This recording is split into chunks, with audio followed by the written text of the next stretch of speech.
So, we're going to look at the formation of cranial fluid and a holistic way of looking at that whole paradigm. Now, I learned holographic breathing I learned cranial sacral therapy a long, long time ago. So it may even now be taught in the way I'm going to show it to you. I don't know, but you can put me right or give me feedback anyway. But when I was taught, really, when people talk to the cranial fluid, it was the fluid in the ventricles, down the centre of the brainstem, and the fluid around the cranium and around the whole spinal cord, and all held within the dural sheath, and that is what was thought of as the cranial fluid. And some people said that they felt cranial fluid went off down through the nerves, but there was no scientific proof of that. So I had that image. And when holographic breathing came through, I was very ill with Lyme's disease, and I wanted to work with my brain and central nervous system to help heal that.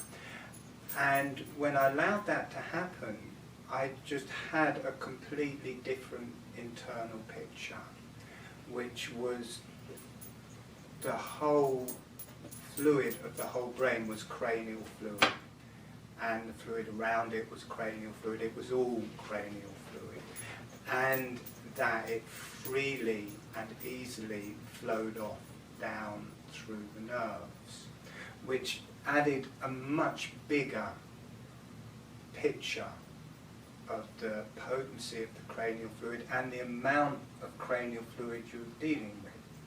So I had that image, and I was happy with that, and just did it for myself with that. And then I would teach in that way. But then coming to make Seminar 4, which is about the tongue and how it relates to everything, we work with the cranial fluid in that, and with the brain, and with the nervous system, and with the nerves. And because I was going to put it on video, I thought, well, actually, I've got to do some research. And first of all, I thought, well, okay, they must be right, they're scientists, they know it's like this. So I started doing it in that way, and just having it all sealed in the dural membrane around the whole central nervous system, nothing getting out through the nerves, and just in the ventricles and around. And with holographic breathing, you get this lovely opening and closing of the temporal bones. And if you look at the side view of the cranium, the top, pretty well, the top of the temporal bones, they follow the lateral ventricles. So you get from the side this nice picture, and as it opens up sideways and closes it, you get this really lovely breath in the lateral ventricles. So I was being with that and just having it all contained, and I thought, this is how it is, just, for how many centuries, that's how they've taught it. And what happened, it was producing lots more cranial fluid, because I was breathing with it, and the lateral ventricles were working. And what happened, it just got more and more congested. And when I think it's called encephalitis, where the cranium started happening. It was like my cranium, I could feel the plates were coming apart, and this cranial fluid was building up, and I was trying to keep it all held in and this actually shows the power of visualization. And I was trying to keep that all contained in the dural membrane. It just kept expanding, and I could feel my head starting to expand. And in the end, I just let go of it, and I literally felt the cranial fluid flowing off down through the nerves. My whole cranium shrank back down, that whole system settled down, and not only was it moving out through the nerves, suddenly I was able to breathe. With that system just contained within the dural membrane, I couldn't breathe properly. As soon as it was spreading out through the nerves, I could take lovely big breaths. So I just thought, I'm doing it my way, and as far as I'm concerned, that's proved it to me. But then I thought, well, it would be nice to actually really investigate this and see how it does actually work. And very quickly, on the investigating of it, and when I looked at the basic principles of how the body works in cranial fluid, it was proving how I experienced it was correct. That the cranial fluid in the ventricles and around the brain is the same as the cranial fluid within the brain. That they are the same thing. And then, so it is a big mass of fluid. And as I say, I experienced it moving off down through the nerves. So I started looking into that, and there's nothing at all to stop that fluid flowing off down the nerves. So then, because I didn't image it, because when it flows off down the nerves, it has to stay as cranial fluid. But as there's a blood supply and connective tissue and all the different things, you've gone through the blood-brain barrier, so it's out, so you have everything else. Looking for a way that it stayed cranial fluid, because it had that quality of cranial fluid flowing down through the nerves. So I'm going to show you the drawings. So I had to start, because there wasn't any anatomy to show what I was feeling, I started painting my own pictures of it. And I've never painted before, I'm rubbish at painting, but because somehow I was channeling the pictures, I started off, I just need one of that, one of that. And every time I finished one, the next morning I'll be waking up, and you start in that space between sleep and waking up is a really good time to receive information, because the mind hasn't kicked in. I'd start getting the information that, oh fuck, sorry, I've got to paint another picture. And this whole thing unraveled. And so we can't go through it all today, but we can go through the basis of it, and that will give us enough to view our brain, our central nervous system, our nerves, in a way that we can connect to the breath with it and feel the different qualities of the fluids there and of the neural tissue. But before we do that, before we start looking at the pictures, there's one thing that I just will give a demonstration of. A bottle of water. And if we compare it to the body to start off with, if this is the blood flow coming out of the heart around the body, it goes out, very strong, lot of pressure behind it, and that goes out, it's got all the oxygen, and it comes back same volume as venous, the venous blood coming back to the heart. But when it goes through however many, I think 100,000 miles of capillaries, something like that, and the pressure has gone down so that it's about 1/10 of the pressure. So it flows back to the heart much more slowly. So even though it's the same volume, not as much fluid or blood can get back to the heart as is coming out. And the rest that goes back comes back as lymph. And this is the lymph. There is twice as much lymph as the total volume of blood. Arterial blood leaving the heart, the venous blood is that much, and twice as much is lymph. There's twice as much lymph as the whole blood supply. Now, the same thing, now, I mean, again, people give me feedback because I couldn't find any information on it, but the same thing is happening in the brain. It needs a lot of oxygen, it needs a continual circulation.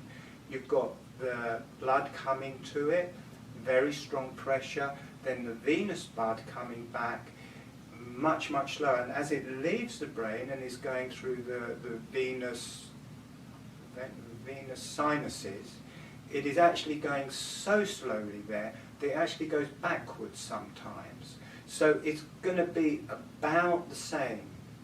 That the amount of blood that's leaving the heart can't come back via the venous blood, and you're going to end up with the same amount. But in the brain it's not lymph, it's cranial fluid. So you end up with this amount of cranial fluid that needs to get back to the heart, which can't go back through the venous blood. There is no scientific explanation to where that fluid goes. None. The only bit of information I've got on that could find on that was a discussion that saying this has been talked about for centuries, what happens to the offlow from the blood going to the brain, and nobody has been able to find that. And then they had a bit of more advancing where they put radioactive ions in it or something like that, and they'd found the ions had travelled into the nerves. If that doesn't come back through the blood, there is no other way out of the central nervous system other than outwardly, through the dural membrane or down through the nerves. There's just no other exit. That is it. There isn't a lymph system leaving the brain, or there may be very fine ones, but there's not twice the amount of the arteries and veins leaving. So you get that much blood coming very fast and strong to the brain, you get that much venous blood coming out very slowly, and then you're left with this amount of cranial fluid moving much more slowly. And my experience of it is that it flows down through the nerves. And my experience of it is that it stays as cranial fluid. And now I'm going to show you, does that make sense to people? Is that kind of what you're taught, or is that new? Yeah. All right, well the pictures I've made, put it in a holistic way that just makes it simple and just makes sense to me and is scientifically actually proven. And the first thing, that before we go to the first thing about cranial fluid, and I didn't know this, when I started looking into it and I was comparing the cranial fluid in the ventricles and the cranial fluid in the brain, I can't remember how it was described on Thomas's course, but I know on Franklin's course they kept on referring to it as the most refined fluid in the body, and I didn't really know what that was. But when I found out what that actually means, it was like a light turned on. When you say something is the most refined fluid in the body, that means it's nearly water. You're talking about salt water. Cranial fluid is 99% water. Salt, oxygen, glucose, it'll have carbon dioxide when it's working with the cells, and a few other things. But it is 99% water. Now, if you're or even more, salt probably 99.5% salt water. Now, if you're using it for energy work and feeling, for me, the water is probably the most important part. It's alive, it's got a memory, light travels through it, energy travels through it, it's an alive thing. So, and there is no difference. In the ventricles it's 99.5% salt water, and in the brain it's 99.5% salt water. So on that respect they're exactly the same. There's no difference. But there's one big difference actually. In the brain it's being used. The oxygen, the glucose is feeding the cells, and carbon dioxide is being given off. In the ventricles, it's not being used, and I'm not going to cover that today because there's a reason for that, which I'll go into later. But anyway, I've painted these pictures that make it look easy enough. So the brain is, now when a person is dead it becomes quite hard, but in a living person the brain has the constitution of jelly. It's like soft jelly, and it is 90% water, and the fluid in it is 99% water. The cranial fluid is like, so here within the brain you have the fluid 99% water, salt, oxygen, glucose, and that's feeding these cells.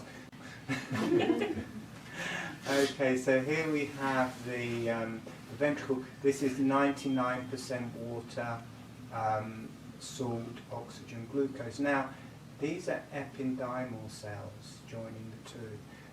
These are completely open. There's loose connections through that, so there's an easy flow of fluid backwards and forwards.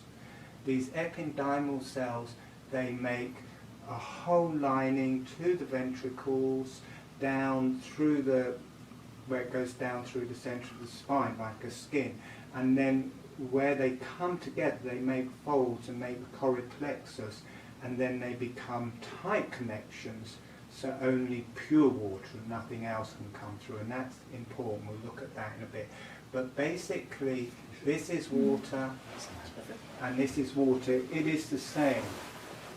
It is the same thing. So when you're viewing the brain, you can view the ventricles, if you're viewing the fluid, it's not just here, it's here as well. And this is like the formation of the brain is very loose. It's not like the cells are very compact in any way. They're just joined together by tentacles. And these astrocyte cells will hold it all together. Otherwise it would just be a fluid. Your brain would just be slurping around like a fluid. So it is more like the sea, and the cells are like seaweed moving in the water. And these astrocyte cells will give it a basic structure. These are two capillaries that produce the cranial fluid. These are microglial cells. These are like in your blood you have T cells. These are the same thing. They will float around the brain and they will heal things, and they will kill any infections, but they have an intelligence. Say one part of your brain, if there's an aneurysm or if there's an infection, they will just all cart off to that part of your brain, gather around it and fix it. But they're not travelling through the lymph, it's just an open system.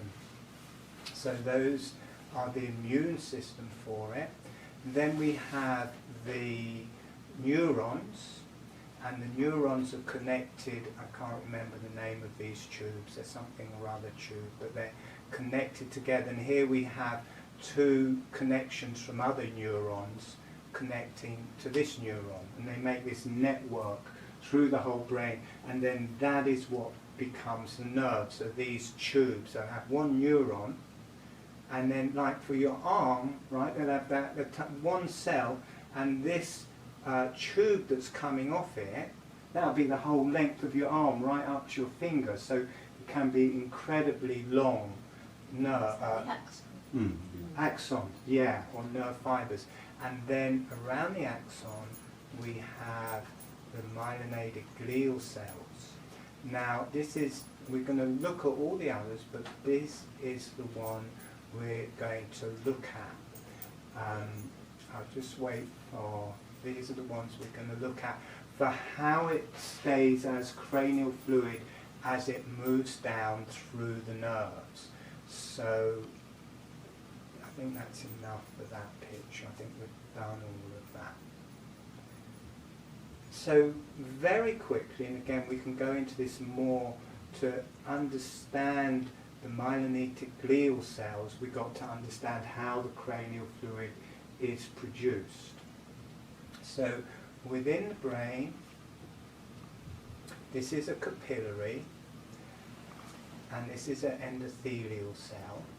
And what this has is close connections. This is the nucleus, and these red bits are close connections. Now it's so tight that only pure water can come out. So pure water will come out through those connections. And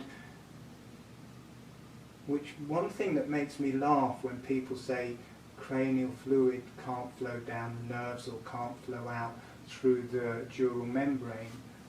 Water will flow through any membrane, any cell, anywhere in the body. If the pressure is high on one side, the water will flow through whatever is in the way and come out through the other side. Everything in your body is porous in that way. So the water can flow out through these tight connections, and it's the only thing that can flow out through it. The water will flow out just straight through the cell walls from the blood, and then these cells, they will allow safe passage across from this inner wall of the cell to the outer wall. They will allow oxygen, glucose, some different minerals and salt, and that is how you end up with 99% water and salt and glucose, basically. Here we have it as a cross section. So we've got the blood and the water coming out and the different nutriments coming out. So that's how the cranial fluid is created in the brain. So now in the coryplexus we have the same ependymal, cuboidal ependymal cells. And now what's happened is they've come much tighter together, so as the skin for the whole ventricles is made of this, but they're open, but as soon as it becomes the coryplexus, they come together tightly. And you've got the blood supply, which is held in the pockets of these coryplexus. It seals it off because you can't have the nutriments that are coming out of the capillaries there and entering into the cranial fluid. And so you have all the water, the different things coming out of the capillaries, and then they're held in this bag of cells. And these will let just pure water through the gaps, and pure water will just go straight through the cells as well. So you get pure water coming into the ventricles. And then the same as around the capillaries in the brain, in the ventricles, these cells will allow safe passage of oxygen, salt, glucose, and some few other minerals. So it does the same job as the cells around, just around the capillaries in the brain, but here is slightly different. It leaves this space. And the difference in this is that because the cranial fluid from the brain can flow into the ventricles because it's porous, this works both ways. These breathe, that this will, when carbon dioxide or toxins come into the ventricles, the water and toxins can come back out here, can come through the ependymal cells this way. The water can come through and the ependymal cells will take out carbon dioxide and toxins, and that all comes into this space, and the venous blood takes that back off to the heart. So that's kind of how the cranial fluid in the ventricles work. But also it's filtering back, because it's porous. They're porous. It can allow the fluid from the brain to flow in and out of it. So it needs to, it breathes, it goes both ways through the coryplexus. And presumably it's also taking across hormones and neurotransmitters. Pardon? And presumably it's also hormones and neurotransmitters. Very likely, yes. I mean, not something I read, but presumably all the things that work, are communicating throughout our bodies. Yeah. Well, you know, it's called the blood-brain barrier because it stops pretty well everything except for the cranial fluid. But anything that is used for the brain and the operation of the brain is allowed through. And I guess it regulates itself to the quantities of that. So, but the main constituencies are salt for the firing of the neurons, glucose to feed the cells, oxygen to feed the cells, and then carbon dioxide is taken back through the venous blood.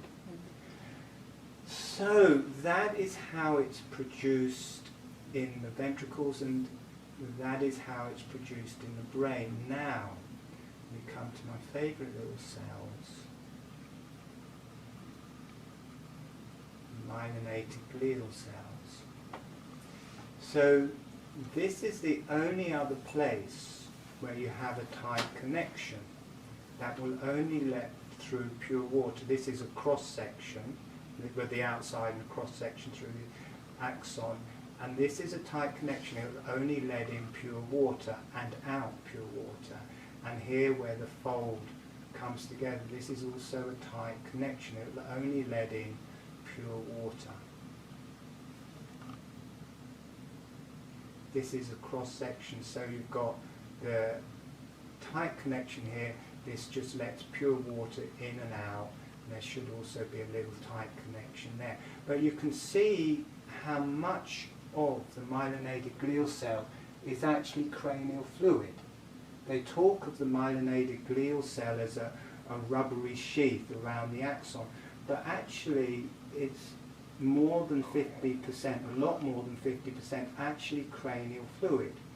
And it's an alive cell, and for me, a theory, I mean it's all theories on the brain, nobody really knows particularly what's going on. My theory is it works the same, it's a filter, the same way as the endothelial cells around the capillaries are a filter that's creating the cranial fluid, and the one for the ventricles, the coryplexus is a filter for producing cranial fluid.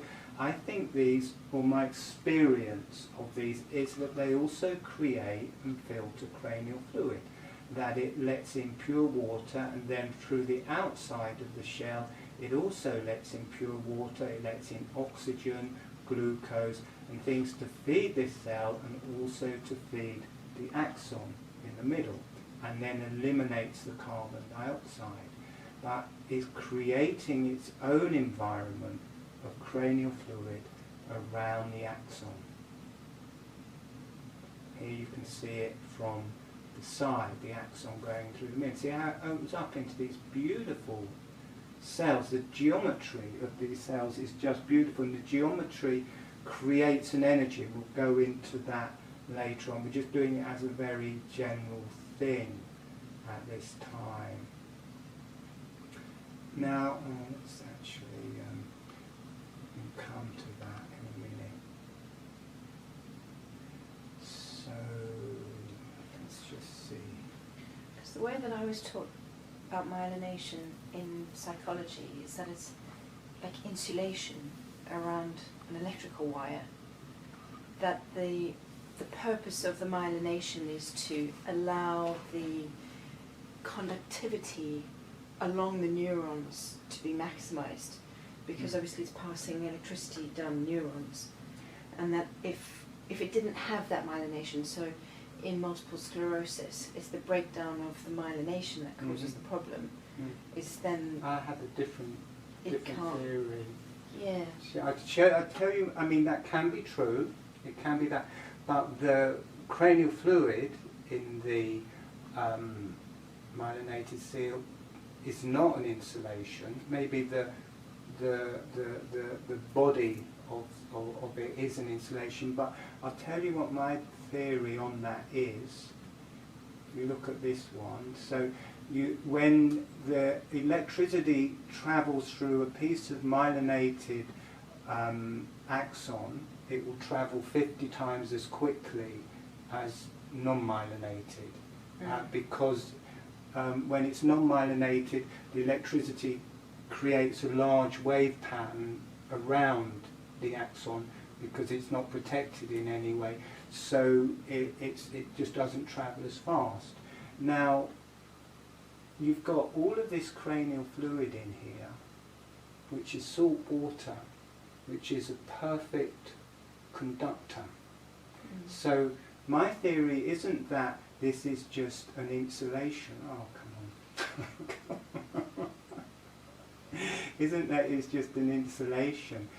My theory is what this spirals out, and I think the electricity isn't travelling so much through the axon, that the electricity comes into the axon but expands out through the cranial fluid, and rather than making a big wave that it would make around an uninsulated one.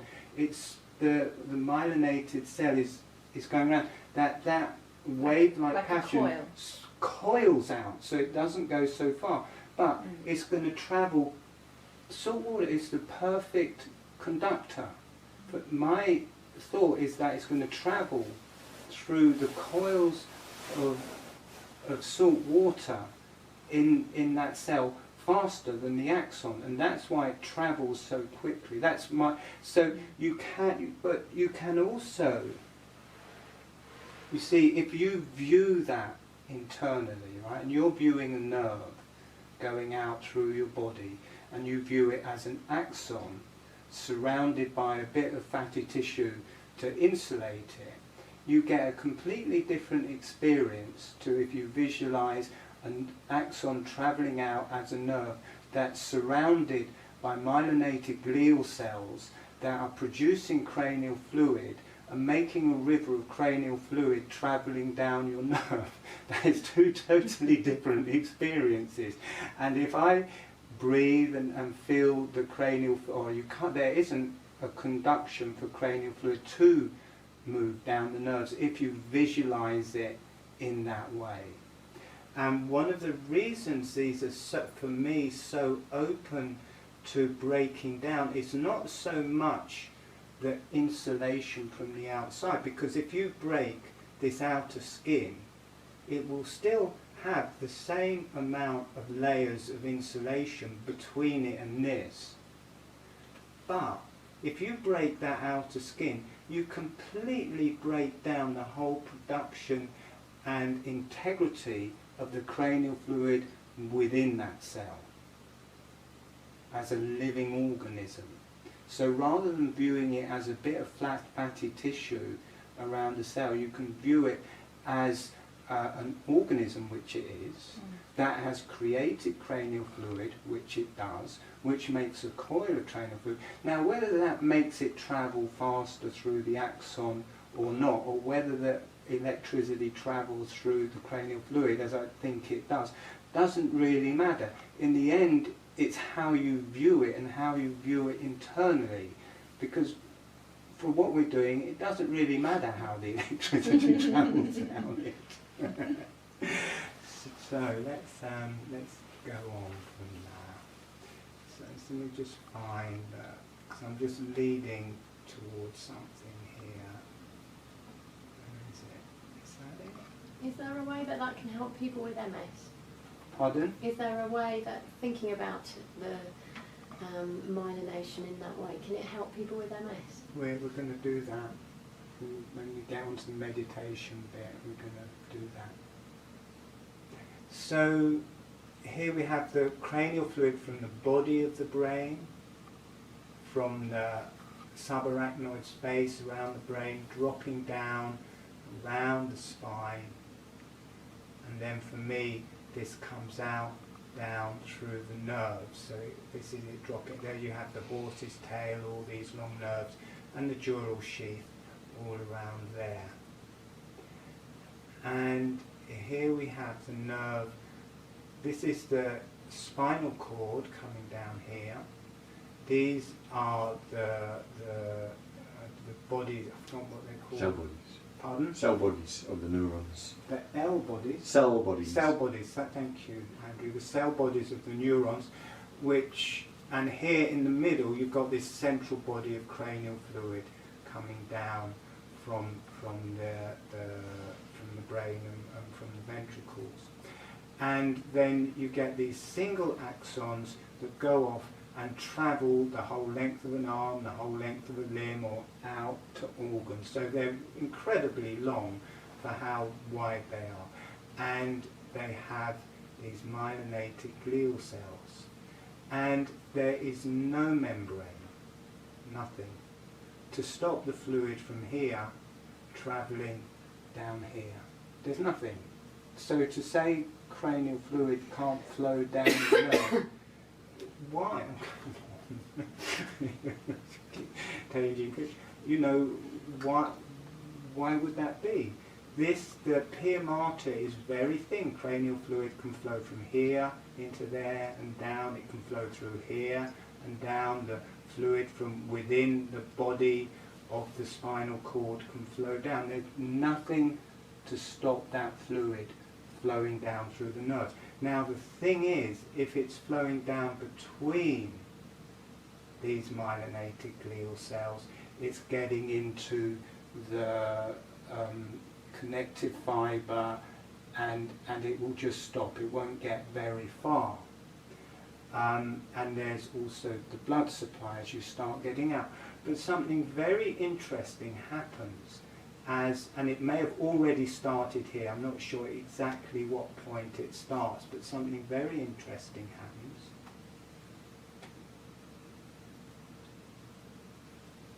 As we come down into the cells, the myelinated glial cells, they join together.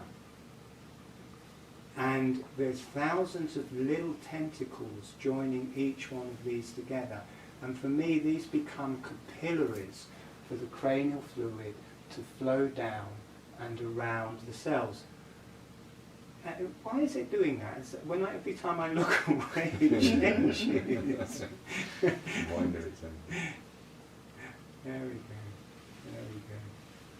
And these are, you can't really draw these to true length. These, the myelinated glial cells, they're 100 times as long as they're wide. So if it's that wide, they're about that long. So they're very long cells. The water, if you think of cranial fluid as water, these are tight connections. It can flow straight through here. Through these tentacles, the only reason I can see for all these tentacles between each one, it's not space to draw them all in, is that it massively increases the surface area between each cell. So within the bodies of the cell, water can flow through those tentacles into the tentacles of these and join into into this. Am I making sense? Yeah.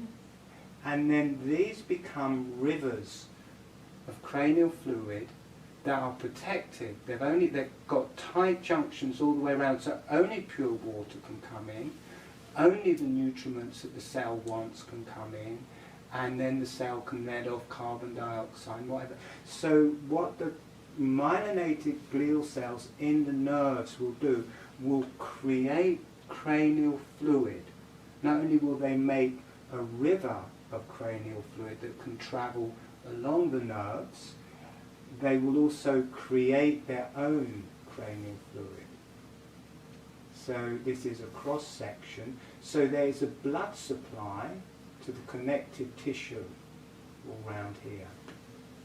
And that will be producing oxygen and all sorts of things that wouldn't normally be allowed in the neural place, in the brain, and within in the neural tissue. So there's an absolute seal around the myelinated glial cells. But they will let in pure water, and they will choose their own nutrition. So they will produce their cranial fluid how I feel it is happening. I mean, this is a theory, but it's just as much a theory as anything else you will hear about this. And it's also very pretty, as you can see. It makes a nice pattern. I think you're a good painter. It's amazing, isn't it? I didn't know I could do it. I think I'm just very good structurally, really. And now this works in the same way as the choroid plexus. In the choroid plexus, you get the blood supply, both the venous and from the arteries, coming into an open place, and then the endothelial cells will take out the water and the nutriment they want, and it will go into the ventricles, and then the carbon dioxide will go back the other way, and the venous blood will take it off. So it works the same way as it works in the choroid plexus as in the nerve. So it will produce rivers that are, and it makes with, see, the myelinated glial cells can wrap round over 100 times around the neuron, and so it has this spiral of both membrane and cranial fluid, and this makes the perfect environment for capillary action. So for me, it can be drawn along the nerves as capillary action. There's about the same difference between the nodes of these capillaries as there are in the lymph. It's a very similar picture to how the lymph is drawn to the heart. So for me, that is how not only can the cranial fluid flow down the nerves, it can stay as cranial fluid, and the nerves can produce more cranial fluid, so they produce their own environment around the neural tissue, which is the axon and the myelinated glial cell. And they come together, the joints come together and seal, so there's no space between them for the fluids and proteins and whatever to get at the neutron, the axon. So for me, this produces its own cranial fluid, it makes a river, and yeah. Anyway, you can see what I'm talking about. And there's an interesting thing for me as well. Going. The other place you have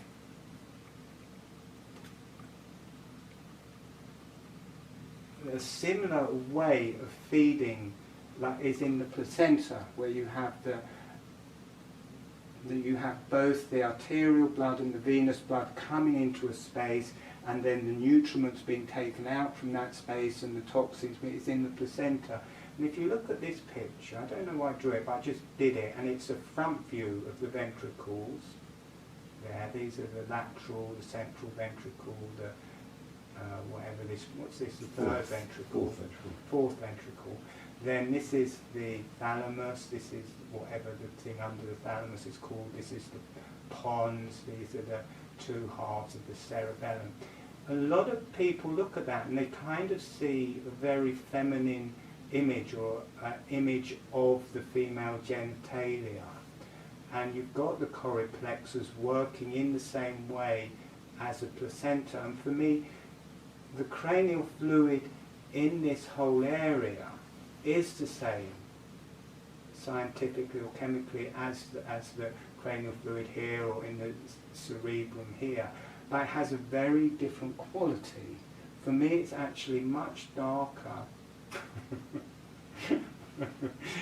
It's much darker and has the quality of creation. In the ventricles, for me, there's that very deep, quiet space of creation, and the okay, closing your eyes. Now, just before we start, because the computer's turned off, just check in your mind's eye. Remember the first picture that showed all the all the glial cells. Just check in your mind's eye. Can you visualize the what are they called? Astrocyte cells. It's like little octopuses with hundreds of tentacles that go out and connect to everything. This is like the structure that holds it all together. Then you've got capillaries running through it. Then there's microglial cells, which are like little fish swimming through the ocean, are the immune system for it. Then there's neurons with their long axons connecting to other neurons in lots of different ways, and then there's the myelinated glial cells along the axons. So just check in your mind's view that you can do that, and that it is spacious. It's 90% water. It's like a sea. The brain is like a sea that you can swim through. There's space between these nerves. They're joined by tentacles, so there's space there. And it has the fluidity of jelly, and it would just be liquid. Without the astrocyte cells which hold everything together, it would just be fluid. So just notice you can visualize that yourself. And start doing holographic breathing. The lips are closed with a gentle seal. tongue is on the roof of the mouth with a gentle seal. On the in-breath, the jaw gently opens, and on the out-breath, the jaw gently closes. You feel this relaxation travelling through your whole body. And this breath travels through your whole body. With your whole body, every cell is breathing.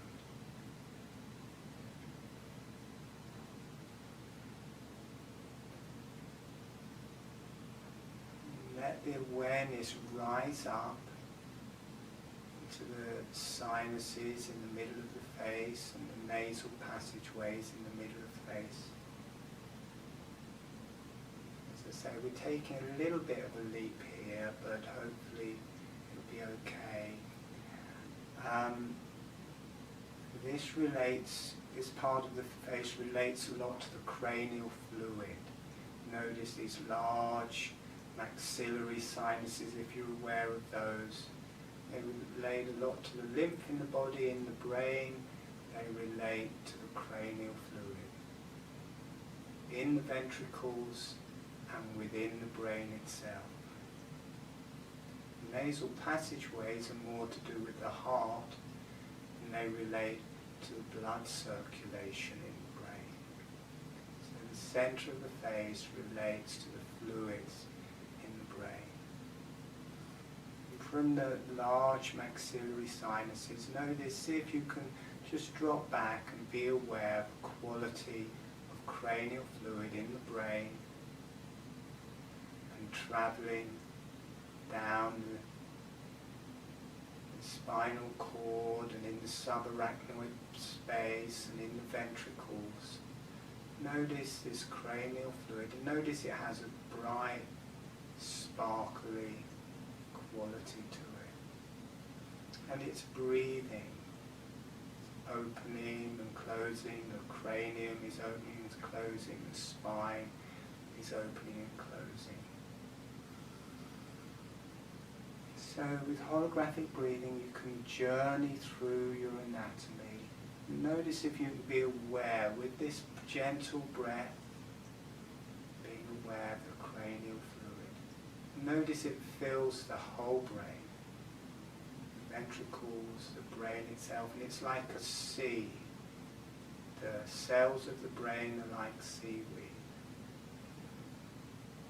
And as that builds up, allow that to travel off down through your nerves, down through the myelinated glial cells in your nerves, out through your whole body. And notice as it comes into the nerves, notice how more deeply your breath becomes when you allow that fluid to travel off down through your nerves. Suddenly you can breathe more deeply.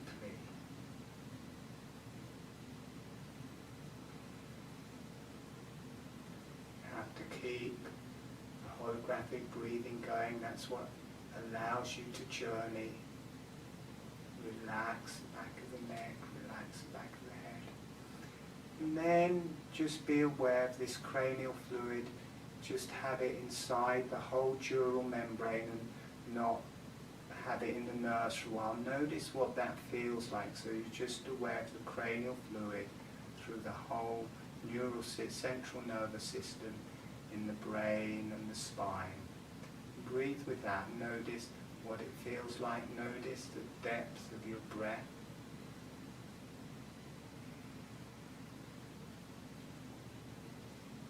And then allow it to flow off down through the nerves. Notice what happens when you allow that to flow off down through the nerves.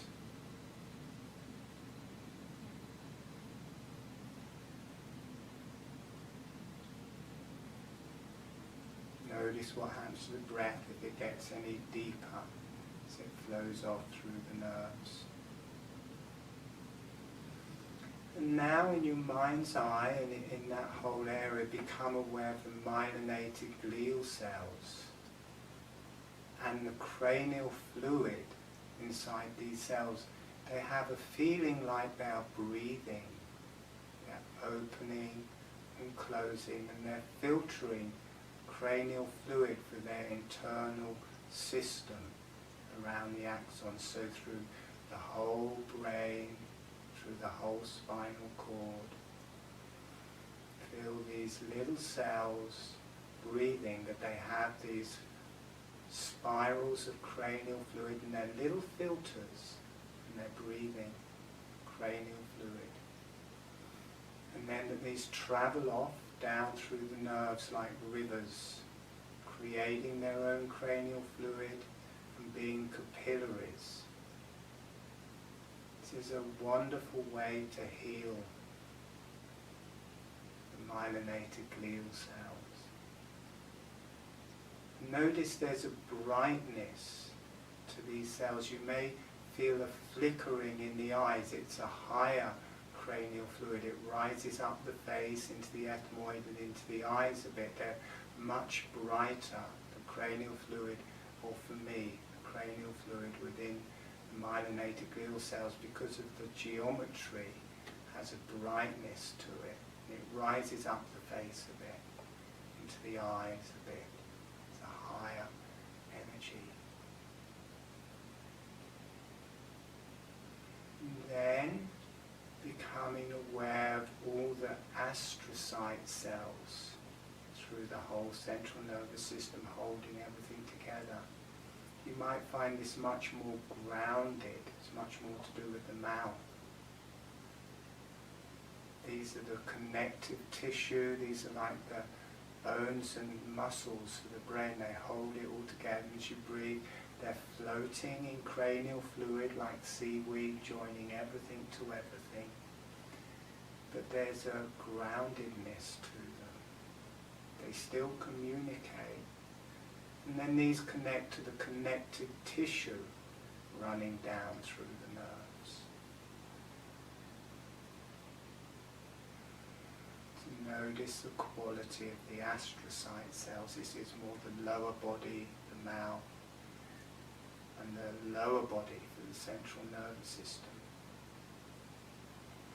And then coming back up, being aware of the nasal passageways. This relates to the heart and the capillaries in the brain and the production of cranial fluid.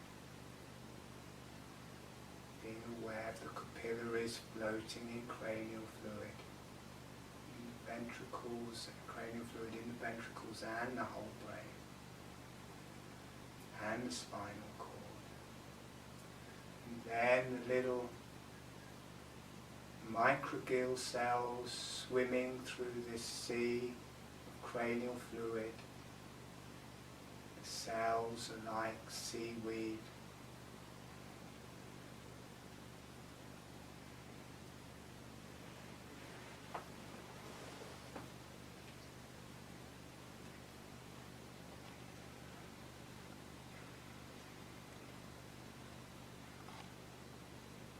What we're going to move on to now has a very different quality to it. Start becoming aware of the neurons. We move from the cranial fluid that has a lovely connection to the higher self and the earth. When we start coming into the neurons, has a very particular quality. It's much more solid. It also has a bit of quality of the intellect. Being aware of these neurons, these long axons and these bodies floating in cranial fluid, and you might feel an electricity here, like electrical pulses travelling through the neurons, through the brain, through the spinal cord, then off down through the nerves.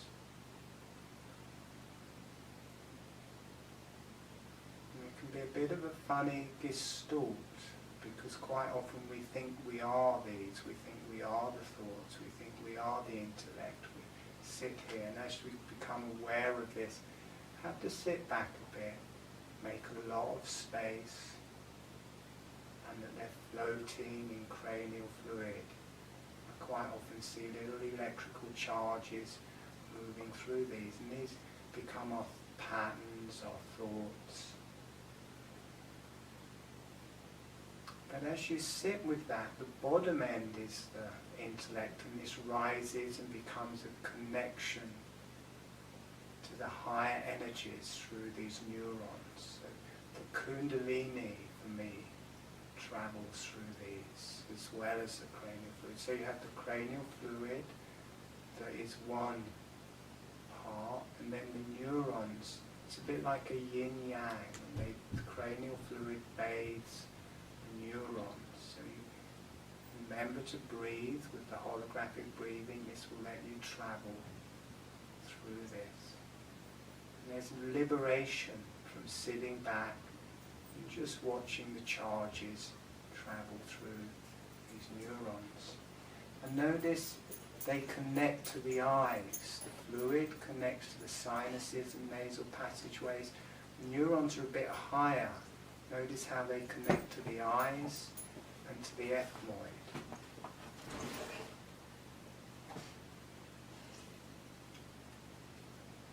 And then being aware, it will have a very different feel to it. It's hard to disassociate them from each other. Be aware of the myelinated glial cells around the neurons, the fluid in them bathing the neurons. They bring a yin-yang to the axons and this electrical charge. They bathe it, they hold it, they balance it, and they're both to do with the eyes and the ethmoid, the upper face. And travelling off, down through the nerves. Breathe. Just be aware of all of that. All of those nerves floating in cranial fluid like seaweed, travelling off down through the nerves, creating their own cranial fluid and making their own rivers.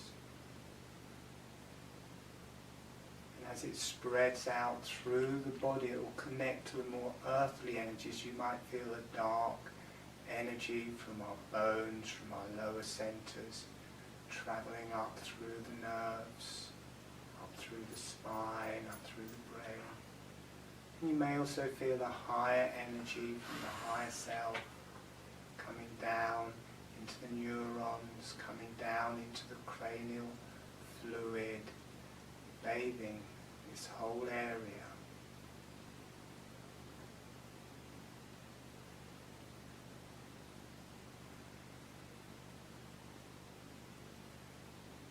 Being aware of the jaw and mouth, and being aware of the astrocyte cells. This will ground it.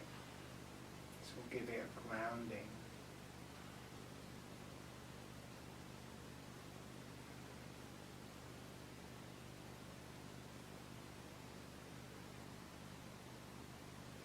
Being aware of the jaw, the pelvis, the soles of the feet, the body,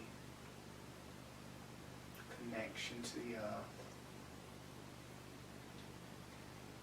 I'm going to gently carry on breathing. I'm going to close this now, so sending a thank you to the earth, sending a thank you to the higher self, thanking yourself for participating.